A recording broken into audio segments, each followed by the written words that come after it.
সূরা ইখলাস কখন পাঠ করলে সাথে সাথে ফলাফল পাবেন, ভালো করে বুঝেন।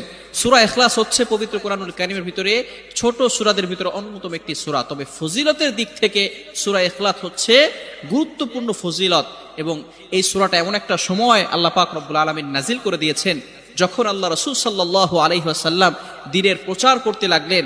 এমন সময় আল্লাহ পাক রব্বুল আলামিন এক আল্লাহর দাওয়াত দিতে লাগলেন। তখন কাফেররা আল্লাহ রাসূল সাল্লাল্লাহু আলাইহি সাল্লামকে কোশ্চেন করলো যে, মুহাম্মদ, তুমি তো এক আল্লাহর দাওয়াত দাও, আমরা তো কোটি কোটি দেবতার পূজা করি, তারা আমাদের সমস্যার সমাধান করতে পারে না।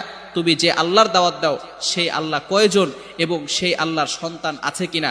সাথে সাথে আল্লাহ পাক রব্বুল আলামিন এই কাফেরদের প্রশ্নের উত্তরে আল্লাহ রাসূল সাল্লাল্লাহু আলাইহি সাল্লামের কাছে এই সূরাটি নাজিল করলেন, কুল হুয়াল্লাহু আহাদ আল্লাহুস সামাদ লাম ইয়ালিদ ওয়া লাম ইউলাদ ওয়া লাম ইয়াকুল লাহু কুফুয়ান আহাদ।